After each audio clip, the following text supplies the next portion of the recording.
Halo semuanya, kenalin saya Nina Agustin dengan NIM 24702101911.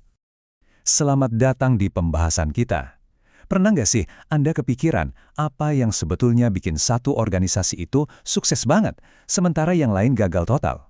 Nah, hari ini kita bakal ngebongkar satu kekuatan tak kasat mata yang jadi intinya, kekuatan yang bikin mereka bukan cuma bertahan, tapi juga berkembang pesat.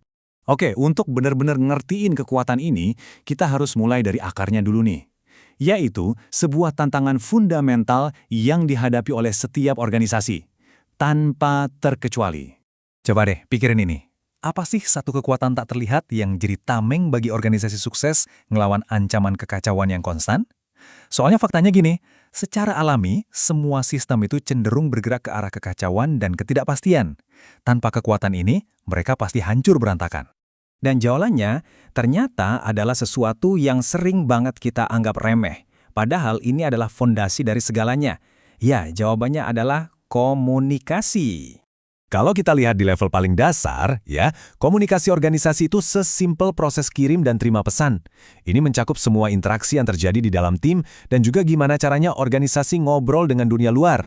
Nah, disinilah letak kuncinya. Komunikasi itu ternyata jauh lebih dari sekedar tukar-tukaran informasi. Ini adalah proses di mana kita sama-sama menciptakan makna. Dan makna inilah yang pada akhirnya ngebangun realitas dari organisasi itu sendiri. Gampangnya gini deh, cara kita berkomunikasi itu bukan cuma menggambarkan dunia kerja kita, tapi menciptakannya. Sekarang, biar lebih dalam lagi, yuk kita lihat gimana para ahli memandang gagasan ini. Kita akan lihat dari sudut pandang beberapa pemikir kunci di bidang ini. Kita mulai dari Goldhaber. Dia ngelihat komunikasi itu kayak alat buat survival, alat buat bertahan hidup. Buat Goldhaber, komunikasi adalah cara kita secara strategis menciptakan dan bertukar pesan untuk menghadapi dunia yang penuh dengan ketidakpastian. Dan yang keren dari cara pandang Goldhaber adalah betapa strategisnya proses ini. Ini bukan sekadar obrolan biasa loh ya, tapi ini adalah tindakan yang disengaja untuk menciptakan pesan, membangun jaringan hubungan, dan yang paling penting, semua ini dilakuin sebagai respon langsung untuk melawan ketidakpastian di sekitar kita. Selanjutnya ada Katz dan Kahn yang ngasih kita metafora yang kuat banget. Coba bayangin organisasi itu kayak makhluk hidup.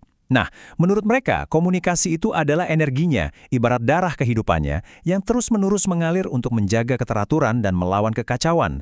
Mereka nyebutnya entropi negatif. Dan model mereka ini nggambarin alirannya dengan sangat jelas. Aliran energi ini adalah sebuah siklus yang nggak pernah berhenti. Mulai dari input, yaitu nerima info dari lingkungan, terus throughput, di mana info itu diproses di dalam, dan diakhiri dengan output, yaitu bertindak dan ngirim pesan lagi keluar. Siklus inilah yang bikin organisasi tetap hidup dan adaptif. Jadi, poin utamanya di sini apa? Aliran komunikasi yang konstan ini bukan cuma aktivitas sampingan. Inilah yang secara aktif menciptakan struktur dan ketertiban. Ini adalah benteng pertahanan utama organisasi melawan kecenderungan alami menuju kehancuran. Nah, semua ini membawa kita ke gagasan yang paling kuat dan paling bisa mengubah cara pandang kita dari semua pembahasan hari ini. Pada akhirnya, inilah inti yang paling penting. Komunikasi itu bukan sekedar alat buat tukeran info. Ini adalah proses di mana kita membangun realitas organisasi itu sendiri. Coba deh renungkan sejenak. Setiap email, setiap rapat, bahkan setiap obrolan santai, itu semua bukan cuma ngegambarin budaya perusahaan Anda, tapi secara aktif menciptakannya. Jadi, pertanyaan terakhir buat kita semua. Realitas seperti apa yang sedang Anda bangun? Detik ini juga.